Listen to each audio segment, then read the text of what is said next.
وبما أني قادري أقول أدرك عبدك جيلاني أدرك عبدك جيلاني کہ رمضان المبارک کی پہلی تاریخ کو 470 ہجری میں ولیوں کے سردار سلطان الاولیاء حضرت شیخ عبد القادر جیلانی رضی اللہ تعالیٰ عنہ کی ولادت حضرت امام حسن مجتبیٰ کے بعد ظہور امام مہدی تک سرکار غوث پاک کے ٹکر کا نہ کوئی ولی پیدا ہوا نہ پیدا ہو سکتا یہ میں نہیں کہتا، اعلیٰ حضرت امام احمد رضا فاضل بریلوی نے فتاوی رضویہ میں تحریر فرمایا ہے کہ حضرت امام حسن مجتبیٰ کے بعد ظہور امام مہدی تک غوث الاغواث کی گدی پر کوئی اور نہیں بیٹھے گا بلکہ سرکار غوث پاک رضی اللہ تعالیٰ عنہ بیٹھیں گے۔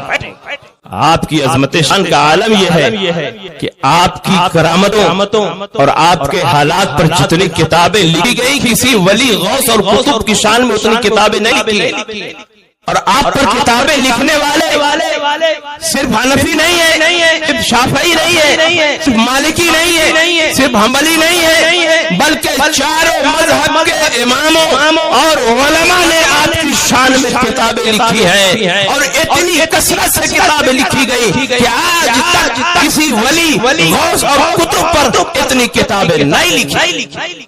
سرکار غوث پاک کے دستے مبارک سے جو کرامتیں ظاہر ہوئی، کسی ولی غوث اور قطب سے اتنی کرامتیں بھی تواتر کے ساتھ ثابت نہیں۔ سرکار غوث پاک کی عظمت کا یہ عالم کہ آپ خود تحدیث نعمت کے طور پر ارشاد فرماتے ہیں ان بؤبؤ عینی فی اللوح المحفوظ، میری آنکھوں کی پھوٹی لوح محفوظ میں ہے، جو ڈائریکٹ لوح محفوظ کو دیکھ رہا ہو، بتاؤ کائنات عالم کا کون ذرہ ہے جو اس کے نگاہوں سے پوشیدہ ہو سکتا ہے؟ ہر چیز لوح محفوظ میں ہے، اور لوح محفوظ سرکار غوث پاک کے نگاہوں میں۔ سرکار غوث پاک فرماتے ہیں یدی علی مریدی کالسماء علی الارض، میرا ہاتھ میرے مریدین پر ایسے ہی سایہ فگن ہے جیسے آسمان زمین پر سایہ فگن۔ بتاؤ دنیا کا کون حصہ ہے جس پر آسمان نہیں ہے؟ دنیا میں کہیں بھی کسی بھی سلسلے کا مرید ہو، لیکن سرکار غوث پاک کا فیضان اس پر جاری و ساری ہے۔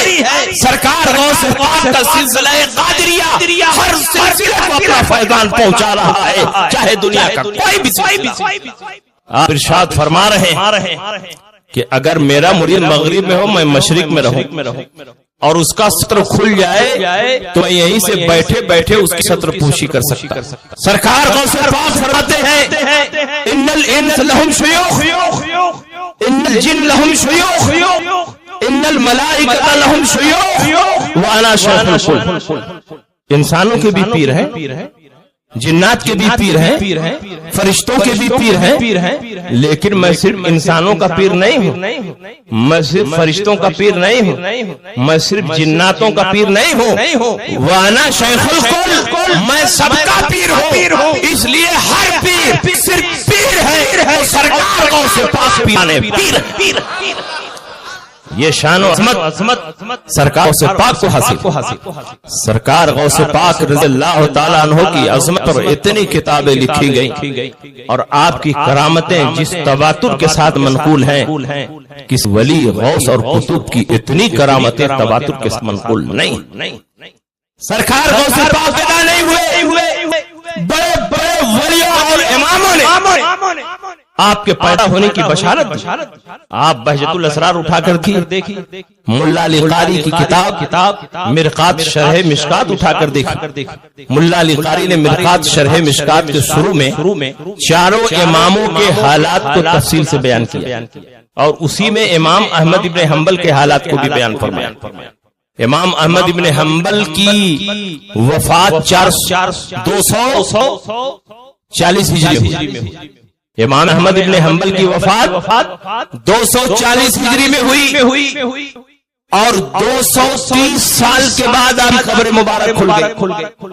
دریائے دجلہ کے تھپیڑوں نے آپ کی قبر کے تختے ہٹا دیے، قبر کی مٹی بہہ گئی، 240 سال 230 سال کے بعد قبر کھلی یعنی 470 ہجری میں آپ کی قبر مبارک کھلی. اور جب قبر کھلی ہے تو لاکھوں لاکھ مسلمانوں نے اپنے ماتھے کی نگاہوں سے دیکھا کہ 230 سال کے بعد امام احمد ابن حنبل اپنی قبر میں ایسے ہی محفوظ ہے گویا ابھی ابھی آپ کو قبر میں اتارا گیا ہے. اور آپ کے جسم مبارک سے خوشبو پھوٹ رہی ہے. جسم تو جسم ہے, آپ کے جسم پر جو کفن مبارک ڈالا گیا تھا وہ بھی صحیح اور سالم ہے. ملا علی قاری نے مرقات شرح مشکات میں لکھا وجدہ کفنہ صحیحا لم یبلا وجثتہ لم تتغیر. آپ کا کفن اس حال میں پایا گیا کہ وہ سڑا اور گلا نہیں تھا, اور آپ کا جسم مبارک ذرہ برابر متغیر بھی نہیں ہوا تھا. 230 سال کے بعد جس محدث کے جسم کو یہ زمین نہ کھا سکی, جس نبی کی حدیث سے وہ پھیلا رہا تھا, اس نبی کے جسم کو یہ زمین کیسے کھا سکتی ہے؟ اسی لیے اللہ کے نبی نے فرمایا ان اللہ حرم علی الارض ان تاکل اجساد الانبیاء ونبی اللہ حی یرزق. اللہ نے زمین پر حرام کر دیا ہے کہ وہ نبیوں کے جسموں کو کھائے. نبی زندہ ہے اور اللہ کی طرف سے انہیں روزی دی جا رہی.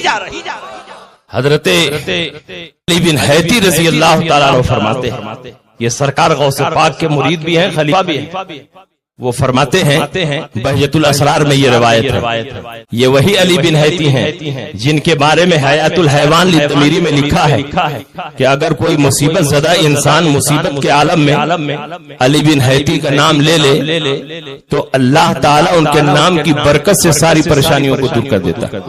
یہ وہ علی بن حیتی ہے کہ سرکار غوث پاک ایک مرتبہ تقریر فرما رہے, علی بن حیتی سامنے بیٹھ کر تقریر سن رہے. اچانک اپنی آنکھ لگ گئی, نصیبہ بیدار ہوا. سرکار دو عالم ان کے خواب میں تشریف لائے, سرکار کی زیارت سے مشرف ہونے لگے, اور ادھر سرکار غوث پاک اپنی کرسی خطابت سے نیچے آئے, اپنے مرید اور خلیفہ کے سامنے ہاتھ باندھ کر الصلاۃ والسلام علیک یا رسول اللہ, الصلاۃ والسلام علیک یا نبی اللہ, الصلاۃ والسلام علیک یا حبیب اللہ پڑھتے رہے. جب علی بن حیتی کی آنکھ کھلی, دیکھا میرے پیر و مرشد کھڑے ہیں اور ان کے احرام میں سارا مجمع کھڑا ہے, تو بڑی شرمندگی محسوس کی. معذرت کرتے ہوئے ارشاد فرمایا حضور مجھے پتہ نہ چلا کہ آپ میرے سامنے کھڑے ہیں. معاملہ یہ تھا کہ میری آنکھ لگ گئی, نصیبہ دار ہوا, مدینہ کا ماہ تمام میرے نگاہوں میں جلوہ گر ہو چکا تھا. میں خواب میں سرکار کی زیارت سے مشرف ہو رہا تھا, اسی لیے پتہ ہی نہیں چلا کہ میرے مرشد میرے سامنے کھڑے ہیں. کہا علی بن حیتی مجھ کو بتانے کی ضرورت نہیں, تو نے سرکار کو خواب میں دیکھا, میں نے بیداری میں سرکار کو تیرے پاس آتے ہوئے دیکھا, اس لیے کرسی سے نیچے اتر آیا, اور جب تک سرکار تیرے خواب میں تھے میں کھڑا ہو کر نبی پر درود و سلام کا نذرانہ پیش کر رہا تھا. اس کا مطلب یہ ہے کہ نبی اگر کسی کے خواب میں تشریف لائے تو وہ محض خواب نہیں بلکہ 100% حقیقت ہے. علی بن حیتی نبی کو خواب میں دیکھ رہے ہیں اور سرکار غوث پاک بیداری میں آتے ہوئے دیکھ رہے ہیں. نبی خواب میں بھی آئے تو وہ خواب نہیں 100% حقیقت ہے, کیونکہ نبی نے ارشاد فرمایا من رانی فی المنام فقد رانی فإن الشیطان لا یتمثل بی. جس نے مجھ کو خواب میں دیکھا اس نے حقیقتاً مجھے کو دیکھا. شیطان کو بھی یہ پاور اور اختیار نہیں کہ نبی کی شکل و صورت اختیار کر. وہ فرماتے بغداد کے ان 4 اولیاء کرام میں ان کا شمار ہے جو اللہ کے حکم سے مردے زندہ کر دیتے. وہ فرماتے ہیں کہ سرکار غوث پاک نے مجھ سے فرمایا کہ چلو زیارت قبور کو چلتے. پیر اور مرید دونوں چلے. سرکار غوث پاک نے مختلف قبروں پر حاضری دی اور سب سے اخیر میں امام احمد ابن حنبل کی قبر پر حاضر. سرکار غوث پاک نے حنبل مذہب قبول کیا تھا, اس لیے نہیں کہ وہ تقلید کے محتاج تھے, وہ تو غول اغواز کی گردی پر فائز تھے.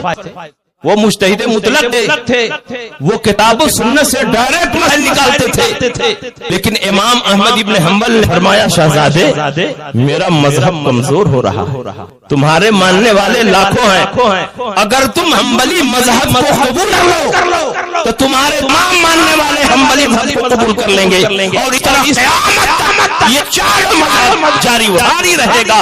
جس کو جس مذہب پر عمل کرنے کی آسانی ہو وہ عمل کر سکتا ہے، تم اگر قبول کر لو گے تو مذہب حنبلی مرنے سے بچ جائے گا۔ سرکار غوث پاک نے مذہب حنبلی کو فروغ دینے کے لیے اور قیامت تک زندہ رکھنے کے لیے امام احمد ابن حنبل کی تقلید قبول فرمائی۔ جب امام احمد ابن حنبل کی قبر پر گئے، دیر تک فاتحہ پڑھی، مراقبے میں گردن جھکائی تو علی بن حیتی کا بیان ہے فخرج من قبرہ وضم الشیخ عبد القادر الى صدرہ والبسہ خلاتا۔ اچانک میں نے دیکھا امام احمد ابن حنبل کی قبر مبارک شق ہو گئی، امام احمد ابن حنبل اس جسم حقیقی اور جسد عنصری کے ساتھ باہر آ گئے، سرکار کو اسے پاس سینے سے لگا لیا اور اپنا جبہ عطا فرمایا اور غیب کی خبر دیتے ہوئے ان کی عظمت شان کو بیان فرمایا۔ یا عبد القادر انی افتقر الیک فی علم شریعت و طریقت والحال، اے عبد القادر میں دیکھ رہا ہوں کہ پروردگار عالم علم و عرفان کی اس بلندی پر تجھے فائز کرے گا کہ میرے جیسا امام تیرے علم کا محتاج ہوگا، تیرے علم شریعت کا محتاج ہوگا، علم طریقت کا محتاج ہوگا، علم الحال کا محتاج ہوگا۔ یہ سرکار غوث پاک کی شان ہے۔ بتاؤ نبی اکرم صلی اللہ تعالی علیہ وسلم کا یہ شہزادہ کل نبی کل ولی لہ قدم و انی علی قدم النبی بدر الکمالی، ہر نبی کسی ہر ولی کسی نہ کسی نبی کے نقش قدم پر ہے، ہر ولی کسی نہ کسی نبی کا مظہر ہے، کوئی مظہر موسیٰ ہے، کوئی مظہر عیسیٰ ہے، لیکن میں کسی اور نبی کا مظہر نہیں ہوں، میں اس نبی کا مظہر ہوں جو بدر الکمال ہے، نبی آخر الزمان کا مظہر میں دنیا میں تشریف لایا ہوں۔ اس لیے سرکار سے جیسے کثرت کے ساتھ معجزات کا صدور ہوا، اسی طرح شیخ عبد القادر جیلانی سے کرامتوں کا ظہور ہوا۔ بڑے بڑے بزرگوں نے ولیوں نے سرکار غوث پاک کی عظمت کا خطبہ اپنے زمانے میں پڑھا اور ان کے آنے کی بشارت دی۔ سرکار غوث پاک کے زمانے کے ایک بہت بڑے بزرگ ہیں حضرت شیخ محمد مغربی۔ اس زمانے میں مشہور تھا کہ دنیا میں دو ہی بزرگ ہیں، ایک شیخ المغرب ایک شیخ المشرق۔ شیخ محمد مغربی شیخ المغرب اور شیخ عبد القادر جیلانی شیخ المشرق۔ لیکن شیخ محمد مغربی سرکار غوث پاک کے بارے میں کیا فرماتے سنو۔ اپنی خانقاہ میں اپنے مریدین کے درمیان بیٹھے ہوئے تھے، اچانک جذب کی کیفیت طاری ہوئی، چہرے کا رنگ متغیر ہوا اور ارشاد فرماتے ہیں اللہم انی اشہدک و اشہد ملائکۃ انی سمعت و اطعت، اے اللہ میں تجھے گواہ بناتا ہوں، تیرے فرشتوں کو گواہ بناتا ہوں، میں نے ان کی بات سن لی اور ان کی اطاعت میں گردن جھکا دی۔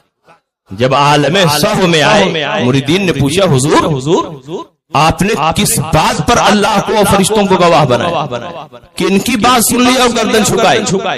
کہا سنو مجھ پر جذب کی کیفیت طاری ہوئی، میں نے اپنی نگاہ ولایت سے دیکھا کہ بغداد کے منبر سے شیخ عبد القادر جیلانی اعلان فرما رہے ہیں قدمی ہذہ علی رقبۃ کل ولی اللہ، میرا یہ قدم تمام اولیاء اللہ کی گردن پر ہے۔ تو میں نے محسوس کیا رب کی بارگاہ سے میرے قلب پر الہام ہو رہا ہے، رب قدیر فرما رہا ہے تمام ولیوں نے گردن جھکا دی ہے، تو بھی گردن جھکا دے۔ اس لیے میں نے اللہ کو فرشتوں کو گواہ بنا کر کے گردن جھکا دی اور شیخ عبد القادر جیلانی کی اطاعت قبول کی۔ جب میں نے گردن جھکائی تو نگاہ ولایت سے دیکھا کہ سرکار باب جنت پر کھڑے، اور فرشتوں کو حکم دے رہے ہیں یہ خلعت جنت لے جاؤ فلاں ولی کو دے دو، اس نے میرے لاڈلے کے لیے گردن جھکائی۔ یہ خلعت جنت فلاں ولی کو دے دو، اس نے میرے لاڈلے کے لیے گردن جھکائی۔ یہ خلعت جنت فلاں ولی کو دے دو، اس نے میرے لاڈلے کے لیے گردن جھکائی۔ گویا ولیوں کو دنیا میں خلعت جنت اور خلعت کرامت مل رہی ہے تو سرکار غوث پاک کے صدقے میں مل رہی ہے۔ تیری سرکار میں لاتا ہے رضا اس کو شفیع جو میرا غوث ہے اور لاڈلا بیٹا تھا۔ اور سنیے نعرہ مت لگائیے، سنیے اسی زمانے کے ایک بہت بڑے بزرگ ہیں حضرت شیخ عبد الرحمن تفسونجی رضی اللہ تعالی، بہت پائے کے بزرگ، اپنی خانقاہ میں مریدین کے درمیان بیٹھے تھے۔ جذب کی کیفیت طاری ہوئی، اچانک فرمایا انا بین الاولیاء کل قرکی یہ بینت طیور، میں اولیاء کرام کے درمیان ایسے ہی اونچا درجہ رکھتا ہوں جیسے شتر مرغ پرندہ تمام پرندوں میں سب سے اونچا درجہ رکھتا ہے۔ اتنا سننا تھا کہ شیخ عبد القادر جیلانی کے ایک مرید جن کا نام سید علی تھا وہ بھی وہاں موجود تھے، کھڑے ہو گئے اور کہا شیخ اپنی حد میں رہو۔ کہا کیا بات ہے؟ کہا اپنی حد میں رہو۔ جب اس انداز سے خطاب کیا تو شیخ عبد الرحمن تفسونجی کے مریدین آگے بڑھے، ہمارے شیخ سے اس انداز سے کلام، تو شیخ نے کہا اس کو ٹچ نہ کرو۔ سید علی غصے کے عالم میں جو کمبل اپنے جسم پر ڈالے ہوئے تھے اٹھاتے پھینک دیا۔ کہا کہ تم لوگ جس آدمی سے لڑنے کے لیے بڑھ رہے ہو اس کا مقابلہ نہیں کر سکتے۔ میں اپنی نگاہ ولایت سے دیکھ رہا ہوں کہ اس کے جسم کے رومے سے انوار و تجلیات کی برسات ہو رہی ہے، اس آدمی سے مقابلہ نہیں۔ کہا کہ تم قدر جلال میں کیوں آ گئے؟ اپنا کمبل اٹھاؤ اور اوڑھ لو۔ کہا کہ فقیر نے کمبل پھینک دیا تو پھینک دیا، اب کبھی نہیں اوڑھے۔ اور وہیں سے دیہ بہش جو 10 میل کے فاصلے پر تھا آواز لگائی اپنی بیوی کو، میری بیوی فاطمہ میرا کرتا دے دینا۔ بیوی نے آواز سن لی اور ان کا کرتا دے بھی دیا۔ کہا کہ تم کن کے مرید ہو؟ کہا میں شیخ عبد القادر جیلانی کا مرید۔ کہا یہ کون شیخ عبد القادر جیلانی ہے؟ میں تو نہیں کو جانتا، میں نے آج تک ان کا نام نہیں سنا۔ رب کی بارگاہ میں بار بار میری حاضری ہوتی ہے، آتے جاتے بے شمار اولیاء طریقت سے میری ملاقات ہوتی ہے، لیکن کبھی شیخ عبد القادر جیلانی سے میری ملاقات نہیں ہوئی۔ کہا آپ جانتے ہو یا نہ جانتے ہو، ان کا مرید بننے کے بعد ہی تو فل پاور میں بھی ہوا۔ حضرت شیخ عبد الرحمن تفسونجی نے اپنے 2 مریدین کو پھر کیا، کہا تم لوگ بغداد جاؤ اور شیخ عبد القادر جیلانی کی خدمت میں میرا سلام پیش کرنا اور کہنا حضور آپ کو کب ولایت دی گئی؟ رب کے دربار میں آپ کب حاضری دیتے ہیں؟ ہمارے شیخ تو آتے جاتے بے شمار اولیاء کرام سے مل چکے، لیکن کبھی آپ سے ملاقات نہیں ہوئی۔ کب آپ کو ولایت دی گئی؟ کب آپ کی ولایت کا درجہ اونچا کیا گیا؟ رب کے دربار میں کب آپ کی حاضری ہوتی ہے؟ ان سارے سوالوں کا جواب پوچھ کر کیا ادھر عبد الرحمن تفسونجی اپنے 2 مریدین کو بھیجتے ہیں اور ادھر شیخ عبد القادر جیلانی کو بغداد میں خبر ہو جاتی ہے۔ وہ خود اپنے 2 مریدین کو بھیجتے ہیں، کہا جاؤ فلاں مقام پر عبد الرحمن تفسونجی 2 مرید ملیں گے جو یہ پیغام لے کر آ رہے ہیں، ان کو اپنے ساتھ لے کر عبد الرحمن تفسونجی کی خدمت میں پہنچو اور ان سوالوں کا اس طرح جواب دینا۔ اے شیخ تمہیں کیا معلوم کہ شیخ عبد القادر جیلانی کو کب ولایت دی گئی؟ شیخ عبد القادر جیلانی کب رب کے دربار میں حاضری دیتے ہیں؟ رب کے دربار میں جانے کے بہت سے راستے ہیں، اولیاء عام کا راستہ الگ ہے، اولیاء خاص کا راستہ الگ ہے، خاص کا راستہ الگ ہے، رازداروں کا راستہ الگ ہے۔ وانا ادخل من باب السر واخرج منه، میں رازداروں کے دروازے سے جاتا ہوں اور اسی دروازے سے نکل آتا ہوں، اور تم عام راستے سے آتے اور جاتے ہو۔ پھر شیخ عبد القادر جیلانی سے ملاقات کیسے؟ مجھ سے پوچھتے ہو کہ کب مجھے ولایت دی گئی؟ فلاں مہینے کی فلاں تاریخ کو تجھے ولایت دی گئی، اور یہ ولایت اللہ نے میرے ہاتھوں تجھے عطا فرمائی۔ فلاں مہینے کی فلاں تاریخ کو تیری ولایت کا درجہ اونچا کیا گیا، مرتبے کی یہ بلندی میرے ہاتھوں عمل میں آئی۔ فلاں مہینے کی فلاں تاریخ کو یہ خلعت کرامت تجھے دی گئی، اور اس کی پہچان یہ ہے کہ اس کا نقش سورہ اخلاص کا نقش تھا۔ فلاں مہینے کی فلاں تاریخ کو تجھے یہ نعمت ملی، فلاں مہینے کی فلاں تاریخ کو تجھے یہ تمغہ ملا۔ یہ ساری نعمتیں رب نے میرے ہاتھوں تجھے عطا کی ہے، اس لیے تم شیخ عبد القادر جیلانی کے مرتبے کو نہیں پہنچ سکتے۔ جب شیخ عبد الرحمان تفسون جی کو یہ اطلاع ملی تو قسم کھا کر کہا کہ یہ ساری باتیں سچ ہیں، یہ ساری تاریخیں سچ ہیں، جو کچھ شیخ عبد القادر نے بیان کیا وہ سچ ہے۔